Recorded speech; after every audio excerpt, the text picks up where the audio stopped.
नमस्कार साथियों, स्वागत करता हूं एक बार फिर से आपके अपने YouTube चैनल पर। ज़बरदस्त वीडियो लेकर आया हूं।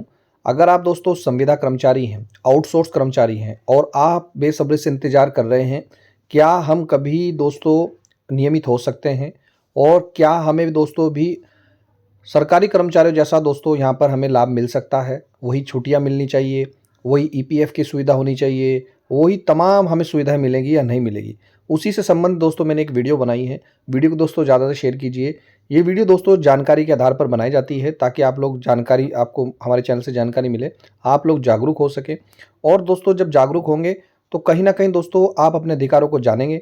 तो उसी से संबंधित हमने वीडियो बनाई है। वीडियो को दोस्तों ज़्यादा से शेयर कीजिएगा।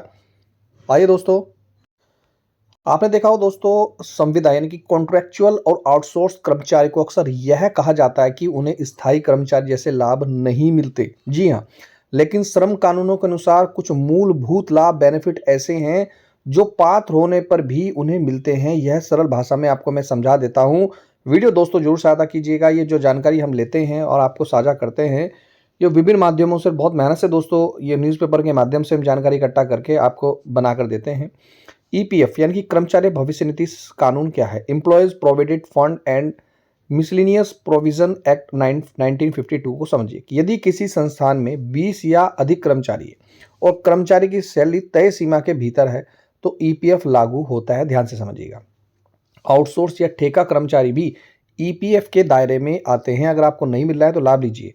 ठेकेदार और कंपनी दोनों की जिम्मेदारी बनती है कि वह ईपीएफ को जमा करें। कर्मचारी अपना यूएएन नंबर होता है लेकर ऑनलाइन चेक भी कर सकते हैं कि पैसा जमा हो रहा है या नहीं हो रहा है। ईपीएफ न देना कानून का दोस्तों सीधा सीधा उल्लंघन है। ग्रेजुएटी क्या है उसे भी समझिए। कानून पेमेंट ऑफ ग्रेजुएटी एक्ट 1972 है। अगर कोई कर्मचारी लगातार 5 साल की सेवा पूरी करता है तो उसे ग्रेजुएटी का अधिकार कहीं ना कहीं बन जाता है। सुप्रीम कोर्ट, हाई कोर्ट के कई फैसलों में माना गया है कि संविदा कर्मचारी भी निरंतर सेवा में रहे हैं तो वे पात्र हो सकते हैं। ग्रेजुटी अंतिम वेतन के आधार पर गणना की जाती है। लगातार सेवा महत्वपूर्ण है, भले ही वह चाहे ठेके पर काम क्यों ना ही कर रहा हो। अब बात करते हैं दोस्तों, ग्रेजुटी अंतिम वेतन के आधार पर गणना की जाती है, लेकिन लगातार सेवा महत्वपूर्ण है। मैं फिर बोल रहा हूं, भले ही वह ठेके पर काम क्यों ना कर रहा हो। लिविंग राइट्स आपका बनता है। Factories act, shop establishment act है राज्य के श्रम कानून के अनुसार। वार्षिक अवकाश आपको मिलेगा, बीमारी की छुट्टियां आपको मिलेगी, त्योहारों की छुट्टियां मिलेगी, राष्ट्रीय अवकाश आपको मिलेगा। ये आपका अधिकार बनता है यदि आप किसी भी जगह काम कर रहे हैं। छुट्टी लेने पर वेतन काटना हर मामले में सही नहीं होता। कुछ मामलों में ठीक होता है लेकिन हर मामले में सही नहीं होता। लगातार 365 दिन बिना अवकाश काम कराना श्रम कानून की भावना के खिलाफ माना जाता है। समान काम समान वेतन क्या है इसको समझ लिए। सुप्रीम कोर्ट 2016 में कहा था यदि काम समान है तो वेतन में भेदभाव नहीं होना चाहिए। हालांकि यह हर केस में स्वतः लागू नहीं होता, यह हर केस के लिए नहीं होता, लेकिन अदालतें परिस्थितियों के अनुसार कहीं ना कहीं राहत देती हैं दोस्तों। वो डिपेंड करता है कि आपकी पोस्ट क्या थी, आप जिस पोस्ट पर आए हैं तत्समय उसकी क्वालिफिकेशन और उस समय आपकी क्वालिफिकेशन एक थी और आप जिस तरीके से भी आपकी एंट्री हुई हो वो जेन्युइन हुई हो। तो बड़ा सवाल है कि आज समान कार्य के लिए समान वेतन सभी को मिलेगा? जी नहीं। यह हर केस की अपनी एक अलग स्टडी होती है, उसके आधार पर ये मिलता है। लेकिन अगर आप 15 साल से या 10 साल से अधिक लगातार काम कर रहे हैं किसी भी कंपनी में, किसी भी जगह पर या किसी भी अर्ध जो सरकारी वह हैं, तो आपको कहीं ना कहीं दोस्तों राहत तो मिलेगी। बड़ा सवाल यह है कि क्या संविदा आउटसोर्स कर्मचारी सिर्फ ठेका शब्द की वजह से अपने कानूनी अधिकार खो देते हैं?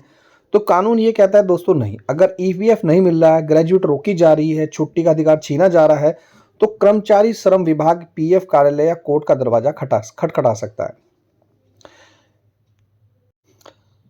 अगर ईपीएफ नहीं मिल रहा है तो ग्रेजुएटी रोकी जा सकती है या छुट्टी का अधिकार छीना जा रहा है। मैं फिर में बोल रहा हूँ, यह जानकारी दोस्तों जो हम दे रहे हैं भारतीय श्रम कानूनों और न्यायालय के सामान्य सिद्धांतों पर आधारित है। फिर बोल रहा हूँ दोस्तों, हर केस की अपनी परिस्थितियां होती हैं। तो दोस्तों अगर आप संविदा आउटसोर्स कर्मचारी हैं तो अपने अधिकारों को जानिए। आपको ईपीएफ भी मिलेगा, ग्रेजुएटी भी मिलेगी। छुट्टी के नियम क्या कहते हैं? ईपीएफ हमारा अधिकार है और 20 से अधिक संस्थान पर यह लागू है। 5 साल अगर आपने निरंतर सेवा की है तो ग्रेजुएटी के आप पात्र हैं। इंडियन लेबर राइट्स वॉच आप जरूर देखिएगा। ईपीएम एक्ट 1952 मैंने आपको थोड़ा सा संक्षेप में बताया, आप इसे विस्तार से नेट पे भी पढ़ सकते हैं। ग्रेजुएटी हमेशा ध्यान रखिएगा दोस्तों, अंतिम वेतन के गणना पर आधारित होती है और समान काम समान वेतन दोस्तों हर केस के मैंने कहा हर स्टडी अलग होती है, उसके आधार पर मिलता है। लेकिन अगर आप समान कार्य के लिए समान वेतन चाहते हैं, नियमितीकरण चाहते हैं, तो आपके पास मुख्य रूप से 5 चीज़ें होनी चाहिए। 10 साल से आप नियमित रूप से सेवा कर रहे हैं, इसकी आपके पास फुल प्रूफ आपके पास होना चाहिए। अटेंडेंस रजिस्टर पंचिका होनी चाहिए, तत्समय का ज्वाइनिंग लेटर होना चाहिए और तत्समय का ही दोस्तों आपके पास ये भी होना चाहिए कि उस समय आप पूरी फुलफिल कंडीशन करते थे, जो योग्यता थी वो धारित करते थे और इसके अलावा विभाग को आपकी आवश्यकता है और निरंतर आप सेवा में कार्यरत हैं। तो आप ये दोस्तों पूरे भारतवर्ष में चल रहा है। तो ये थी दोस्तों महत्वपूर्ण जानकारी। आशा करता हूँ आपको वीडियो पसंद आई होगी। मिलता हूँ नेक्स्ट वीडियो में। वीडियो देखने दोस्तों धन्यवाद। जय हिंद, जय उत्तराखंड।